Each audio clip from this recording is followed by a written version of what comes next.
ನಮ್ಮ ಸರ್ಕಾರದ ಅವಧಿಯಲ್ಲಿ ನಾವು ನೋಟಿಸ್ ಕೊಟ್ಟಿರೋದು ಮಾಂಪಾಡಿ ವರದಿ ಏನಿದೆ, ವಕ್ಫ್ ಬೋರ್ಡಲ್ಲಿ ಅಕ್ರಮ ನಡೀತಾ ಇದೆ ಅಂತ ಮೊದಲ ಬಾರಿಗೆ ಬಿ ಜೆ ಪಿ ಸರ್ಕಾರನೇ ಸಮಿತಿಯನ್ನು ನೇಮಕ ಮಾಡಿ ಮಾಂಪಾಡಿ ಅವರನ್ನು ಅಧ್ಯಕ್ಷತೆ ಮಾಡಿ ಅವರಿಗೆ ಎಲ್ಲ ರೀತಿಯಾದಂಥ ಸೌಕರ್ಯಗಳನ್ನು ಕೊಟ್ಟು, ಅಧಿಕಾರಿಗಳು, ಇಲಾಖೆ ಇವೆಲ್ಲ ಸೌಕರ್ಯ ಕೊಟ್ಟು ತನಿಖೆ ಮಾಡೋಕ್ಕೆ ನಾವು ಹೇಳಿದ್ರಿ. ಕಾಂಗ್ರೆಸ್ ಅವರು ಅವ್ರ ಜೀವಮಾನದಲ್ಲೇ ವಕ್ಫ್ ಬೋರ್ಡಲ್ಲಿ ಅವ್ಯವಹಾರ ಆಗಿದೆ ಅಂತ ಅವರು ಹೇಳೋಕ್ಕೆ ತಯಾರಿಲ್ಲ. ಯಾಕಂದರೆ ಮತ ಬ್ಯಾಂಕ್, ವೋಟ್ ಪಾಲಿಟಿಕ್ಸ್. ನಾವು ತನಿಖೆ ಮಾಡಿದಾಗ ಅದರಲ್ಲಿ ಭಾಳಷ್ಟು ಕಾಂಗ್ರೆಸ್ಸಿನ ನಾಯಕರುಗಳು, ದೊಡ್ಡ ದೊಡ್ಡ ನಾಯಕರು, ಕೇಂದ್ರ ಮತ್ತು ರಾಜ್ಯದ ನಾಯಕರುಗಳು ಲಕ್ಷಾಂತರ ಎಕರೆ ಜಮೀನನ್ನು ಒತ್ತುವರಿ ಮಾಡಿಕೊಂಡು ಮಾರಾಟ ಮಾಡಿರೋದು ವರದಿಯಲ್ಲಿ ಮನ್ನಣೆ ಆಗಿತ್ತು. ಅದಕ್ಕೋಸ್ಕರ ನಾವು ಇದನ್ನು ಪರಿಶೀಲನೆ ಮಾಡೋಕ್ಕೋಸ್ಕರ ನೋಟಿಸ್ಗಳನ್ನು ಕೊಟ್ಟಿರ್ಬೋದು, ಅದು ಇಲ್ಲ ಅಂತ ಹೇಳಲ್ಲ. ತಪ್ಪು ಕೊಟ್ಟಿದ್ರೆ ನೋಟಿಸು ಅಧಿಕಾರಿನ ಜೈಲಿಗೆ ಹಾಕಿ, ನಿಮ್ಮ ಅವಧಿಯಲ್ಲಿ ಕೊಟ್ಟಿರಲಿ, ನಮ್ಮ ಅವಧಿಯಲ್ಲಿ ಕೊಟ್ಟಿರಲಿ, JDS ಅವಧಿಯಲ್ಲಿ ಕೊಟ್ಟಿರಲಿ, ಅದು ಪ್ರಶ್ನೆ ಅಲ್ಲ. ಇವತ್ತು ಪ್ರಶ್ನೆ ಇರ್ತಕ್ಕಂಥದ್ದು ರೈತರನ್ನು ಒಕ್ಕಲೆಬ್ಬಿಸುವಂಥದ್ದು, ಇದು ಇವತ್ತಿನ ಪ್ರಶ್ನೆ. ಆ ದೃಷ್ಟಿಯಿಂದ ಈಗ ನಾವು ಕೊಟ್ಟಿದ್ದರೆ ನಾವು ಅಧಿಕಾರಿನ ರಕ್ಷಣೆ ಮಾಡಬೇಕು. ಯಾಕಂದರೆ ನಮ್ಮ ಅವಧಿಯಲ್ಲಿ ನಾವು ಕೊಟ್ಟಿರ್ತೀರಿ, ಅಧಿಕಾರಿನ ನಾವು ರಕ್ಷಣೆ ಮಾಡಿ, ಆ ಪ್ರಶ್ನೆನೇ ಇಲ್ಲ. ಆ ಅಧಿಕಾರಿನೂ ಜೈಲಿಗೆ ಹಾಕಿ, ನಾವೇನು ಸಮಸ್ಯೆ ಇಲ್ಲ. ನಮ್ಮ ದೃಷ್ಟಿ ಇರುವಂಥದ್ದು ಮಾಂಪಾಡಿ ವರದಿಯಲ್ಲಿ ಲಕ್ಷಾಂತರ ಎಕರೆ ವಕ್ಫ್ ಬೋರ್ಡಿನ ಆಸ್ತಿಯನ್ನು ಕಾಂಗ್ರೆಸ್ ಕಬಳಿಸಿದ್ದಾರೆ ಅನ್ನೋ ಒಂದು ಮಾಹಿತಿಯನ್ನು ಸಮಿತಿಯ ಅಧ್ಯಕ್ಷರೇ ನಮ್ಗೆ ಕೊಟ್ಟಿದ್ದರು. ಆ ದೃಷ್ಟಿಯಿಂದ ನಾವು ನೋಟಿಸ್ ಕೊಟ್ಟಿರುವಂಥದ್ದು. ಇದು ನೋಡಿದ್ರೆ ಎಲ್ಲ ರೈತರಿಗೆ ನೋಟಿಸ್ ಸರ್ವಾಗಿರುವಂಥದ್ದು ಒಳ್ಳೆಯ ಬೆಳವಣಿಗೆ ಅಲ್ಲ. ಆ ದೃಷ್ಟಿಯಿಂದ ನಾನು ಸರ್ಕಾರಕ್ಕೆ ಆಗ್ರಹ ಮಾಡ್ತಾಯಿದ್ದೀನಿ, ಇವಾಗ ಯಾರು ನೋಟಿಸ್ ಕೊಟ್ಟವರೋ ಅಧಿಕಾರಿನೂ ಜೈಲಿಗೆ ಹಾಕಿ, ಅವಾಗ ಯಾರು ಕೊಟ್ಟು BJP ಅವಧಿಯಲ್ಲಿ ಕೊಟ್ಟಿದ್ರೆ ಅವ್ರನ್ನೂ ಜೈಲಿಗೆ ಹಾಕಿ, ನಮ್ಮದೇನು ತಕರಾರಿಲ್ಲ. ನಿಮ್ಮ ಅವಧಿಯಲ್ಲಿ ರೈತರು ನೋಟಿಸ್ ಕೊಟ್ಟಿಲ್ವಾ? ಅದೇ ನಾವು ಮಾಂಪಾಡಿ ವರದಿಯಲ್ಲಿ ಸತ್ಯಾಸತ್ಯತೆಯನ್ನು ಪರಿಶೀಲನೆ ಮಾಡೋಕ್ಕೋಸ್ಕರ ಅದರಲ್ಲಿ ಕಾಂಗ್ರೆಸ್ ನಾಯಕರಿದ್ದಾರೆ ಅಂತ ಅದ್ರ ಬಗ್ಗೆ ನಾವು ಕೊಟ್ಟಿರ್ಬೋದು ಅನ್ನೋ ನೋಟಿಸು. ಅದು ಕೂಡ ತಪ್ಪೆ. ರೈತರು ಕೊಟ್ಟಿದ್ರೆ ಅದು ಕೂಡ ತಪ್ಪೆ. ಯಾವ ಅಧಿಕಾರಿ ಈ ಥರ ಮಾಡಿದಾರೋ ಅವ್ರ ಮೇಲೆ ಕ್ರಮ ಆಗಬೇಕಾಗಿದೆ. ಸರ್, ಮುಡಾ ವಿಚಾರದಲ್ಲಿ IAS ಟಾಪ್ ಅಧಿಕಾರಿ ಒಬ್ಬರು ಮುಡಾ ಅಕ್ರಮ ತಪ್ಪಿಸೋಕ್ಕೋಗಿ ಅಂದರೆ ರಕ್ಷಣೆ ಮಾಡೋದಕ್ಕೆ ಮುಂದಾಗಿದ್ರು ಅಂತ ಬೈರತಿ ಸುರೇಶ್ ಅವರು ಮುಡಾ ಕಚೇರಿಗೆ ಹೋಗಿ ಹೆಲಿಕಾಪ್ಟರ್ನಲ್ಲಿ ದಾಖಲೆ ತಂದರು ಅಂತ ಏನು ಹೇಳ್ತಾ ಇದ್ರು. ಅದಕ್ಕೂ ಮುಂಚೆನೇ 144 ಫೈಲ್ಗಳನ್ನು ಮುಡಾ ಕಚೇರಿಯಿಂದ ಎತ್ಕೊಂಡು ಬಂದಿದ್ದಾರೆ ಆ ಅಧಿಕಾರಿ ಅನ್ನುವಂತಹ ಆರೋಪ ಲೋಕಾಯುಕ್ತ ಸರ್ಚ್ ವಾರೆಂಟಲ್ಲಿ ಬಯಲಾಗಿದೆ. ಸರ್ ನೋಡಿ, ಮೂಡಾ ಹಗರಣ ಇದೆಯಲ್ಲ, ಈ ರಾಜ್ಯದಲ್ಲಿ ಕಂಡಂಥ ಅತಿ ದೊಡ್ಡ ಹಗರಣ. ಅದರಲ್ಲೂ ಮುಖ್ಯಮಂತ್ರಿಗಳು ಅವರ ಕುಟುಂಬ ಇನ್ವಾಲ್ವ್ ಆಗಿರೋಂಥದ್ದು ಇನ್ನೊಂದು ದೊಡ್ಡ ಹಗರಣ. ಬರೀ 14 ಸೈಟ್ ಅಲ್ಲ, ಇಲ್ಲಿ 14 ಸೈಟ್ ಜೊತೆ ಸಾವಿರಾರು ಸೈಟ್ಗಳು ಅಕ್ರಮವಾಗಿ ಯಾರು ಬಡವರಿಗೆ ಸೇರಬೇಕಾಯಿತು, ಯಾರು ಸಾಮಾನ್ಯ ಜನರಿಗೆ ಅಪ್ಲೈ ಮಾಡಿದ್ರು, ಕಾಯ್ತಾಯಿದ್ರು 16 ವರ್ಷ, ಅವ್ರಿಗೆ ಸೇರಬೇಕಾಯ್ದನ್ನ ಲೂಟಿ ಮಾಡಿದ್ದಾರೆ. ನನಗನ್ಸೋ ಪ್ರಕಾರ ಇದು 3 ರಿಂದ 4 ಸಾವಿರ ಕೋಟಿ ಅವ್ಯವಹಾರ ಆಗಿದೆ ಅಂತ ಅನಿಸುತ್ತೆ. ಆ ದೃಷ್ಟಿಯಿಂದ ಈಗ IAS ಅಧಿಕಾರಿ ಅವನು ಮಾಡಿರೋ ತಪ್ಪನ್ನು ಮುಚ್ಚಾಕೋಣಕ್ಕೋಸ್ಕರ 100% ಈ ತನಿಖೆ ಅಂದ ತಕ್ಷಣ ಅವರು ಅಲ್ಲಿಂದ ದಾಖಲೆಗಳನ್ನೆಲ್ಲ ಮಾಯ ಮಾಡಿರ್ತಾರೆ, ತಿದ್ದಿರ್ತಾರೆ, ವೈಟ್ನರ್ಗಳು ಹಾಕಿರ್ತಾರೆ. ಇದ್ರ ಬಗ್ಗೆನೂ ಕೂಡ ನಾವು CBI ತನಿಖೆ ಆಗ್ರಹ ಮಾಡ್ತಾಯಿದ್ದೀರಿ.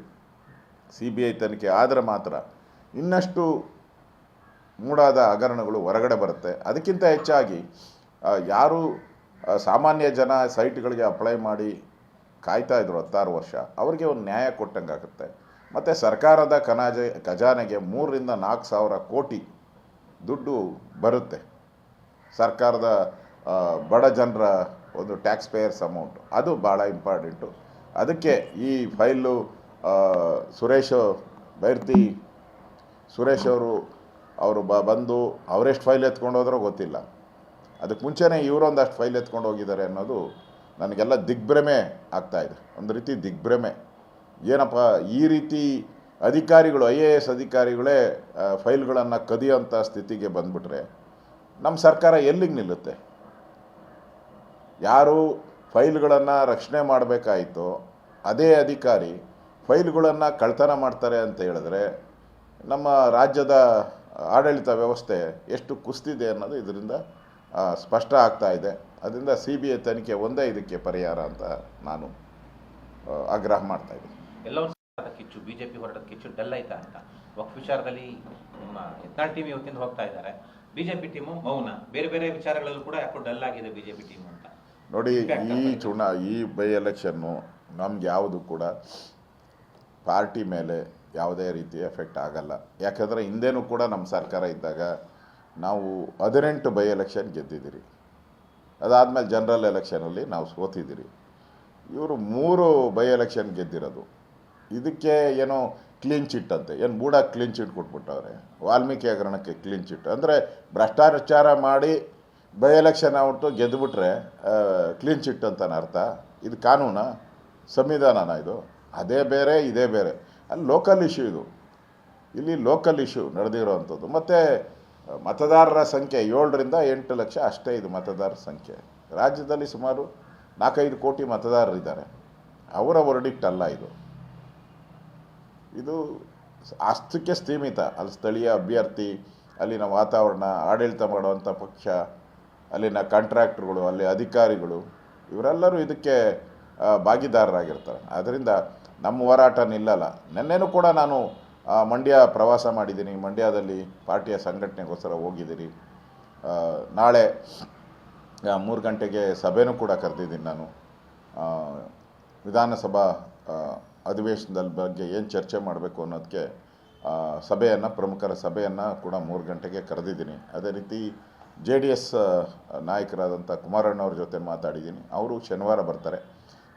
ಶನಿವಾರ JDS, BJP ಮತ್ತು JDSನ ಸಭೆಯನ್ನು ನಾವು ಮಾಡ್ತೀವಿ. ವಿಧಾನಸಭಾ ಅಧಿವೇಶನದಲ್ಲಿ ಯಾವ ರೀತಿ ಈ ಕಾಂಗ್ರೆಸ್ಸಿನ ಭ್ರಷ್ಟಾಚಾರದ ಹಗರಣಗಳನ್ನು ತೆಗಿಬೇಕು ಅನ್ನೋದ್ರ ಬಗ್ಗೆ ಅಲ್ಲೂ ಕೂಡ ನಾವು ಚರ್ಚೆ ಮಾಡ್ತೀವಿ. ಈ ಒಂದು ಫಲಿತಾಂಶದಿಂದ ಏನು BJP ಕುಗ್ಗೋದು ಇಲ್ಲ, ಹಿಗ್ಗೋದು ಇಲ್ಲ. ನಾವು ಹೋರಾಟವನ್ನು ಮುಂದುವರಿಸ್ತೀರಿ. ಈ ಚುನಾವಣೆ ಏನು ನಮ್ಮ ಮೇಲೆ ಏನು ಆ ಥರದ್ದೇನು ಪ್ರಭಾವ ಬೀರಲ್ಲ. ಇದಕ್ಕೆ ಸೋಲೋದಕ್ಕೆ ಅದರದ್ದೇ ಆದಂಥ ಕಾರಣಗಳಿದೆ, ಲೋಕಲ್ ಕಾರಣಗಳು. ಅದನ್ನು ಸರಿಪಡಿಸ್ಕೊಂಡು ನಾವು ಹೋಗ್ತೀವಿ. ನಿಖಿಲ್ ಕುಮಾರಸ್ವಾಮಿ ಮಾತಾಡಿದ್ದಾರೆ ಸರ್, ಅಲ್ಪಸಂಖ್ಯಾತ ಸಮುದಾಯ ಮತ ಹಾಕದೇ ಇರೋದೇ ಕಾರಣ. ಅಲ್ಲ, ಅವರು ಸತ್ಯವನ್ನೇ ಹೇಳಿದ್ದಾರೆ. ಅಲ್ಲಿ ಮಾತಾಡಬೇಕಾದ್ರೆ ಅಲ್ಲೆಲ್ಲ ಹೇಳ್ತಾಯಿದ್ರು, ನಾವು ಅಲ್ಪಸಂಖ್ಯಾತರು, ನಾವು ಯಾವುದೇ ಪಕ್ಷಕ್ಕೆ ಸೀಮಿತ ಇಲ್ಲ ಅಂಥೇಳಿ. ಈಗ ರಿಸಲ್ಟ್ ಬಂದ ಮೇಲೆ ಗೊತ್ತಾಗಿದೆ. ಬೂತ್ ವೈಸ್ ಗೊತ್ತಾಗ್ಬಿಡುತ್ತಲ್ಲ ಆ ಸಮುದಾಯ ಎಲ್ಲೆಲ್ಲಿ ಜಾಸ್ತಿ ಇದ್ದಾರೋ ಆ ಬೂತ್ಗಳಲ್ಲಿ ಬಂದಿರೋದು 5, 10, 1, 2 ಓಟ್ಗಳು. ಅದ್ರ ಮೀನ್ಸ್ ಏನರ್ಥ ಅಂದರೆ ಯಾವುದೋ ಸಮುದಾಯ ನಿಖಿಲ್ನ ಸೋಲಿಸೋ ಅಂಥದ್ದಕ್ಕೆ ಪ್ರಮುಖವಾಗಿ ಆಗಿದೆ. ಮತ್ತು ಉಳಿದಂಥ ಸಮುದಾಯನೂ ಕೂಡ ಒಟ್ಟಿಗಾಗಬೇಕಾಗಿತ್ತು. ಈಗ ಮಹಾರಾಷ್ಟ್ರದಲ್ಲಿ ಯಾವ ರೀತಿ ಒಟ್ಟಿಗಾಯಿತು ಆ ಥರ ಒಟ್ಟಿಗಾಗಬೇಕಾಯಿತು. ಉಳಿದಂಥ ಸಮುದಾಯಗಳು ಯೋಚನೆ ಮಾಡಬೇಕು. ಒಂದು ಸರಿ ಅವರು ಶಾಂತತೆಯಿಂದ ಯೋಚನೆ ಮಾಡಬೇಕು. ಈ ಥರ ಒಂದು ಸಮುದಾಯ ಒಂದು ಪರವಾಗಿ ನಿಂತಾಗ ಉಳಿದ ಸಮುದಾಯದನ್ನು ಕೂಡ ನಿಲ್ಲಬೇಕು. ಆ ಪರಿಟಾಟ ಮಾಡಿದ್ರೇ ಇದೊಂದು ಡೆಮಾಕ್ರಸಿಯಲ್ಲಿ ಎಲ್ಲರೂ ಬುದ್ಧಿಯನ್ನು ಕಲಿತಾರೆ. ಇಲ್ಲ ಅಂದರೆ ಇದೇ ಥರ ಚನ್ನಪಟ್ಟಣ ಫಲಿತಾಂಶ ಮೂಲಕ ಒಕ್ಕಲಿಗ ನಾಯಕತ್ವವನ್ನು ಯೋಗೇಶ್ವರ್ ಹೇಳಿಕೆ ಅವೆಲ್ಲ ಸುಳ್ಳು. ಇಲ್ಲಿ ಹಣಬಲ, ಅಧಿಕಾರ ಬಲ ಮತ್ತು ಕ್ಯಾಂಡಿಡೇಟ್ ಇಲ್ದಿರ ನಮ್ಮ ಪಾರ್ಟಿಯಿಂದ ಕ್ಯಾಂಡಿಡೇಟ್ ತಗೊಂಡು, BJPಯಿಂದ ಕ್ಯಾಂಡಿಡೇಟ್ ತಗೊಂಡು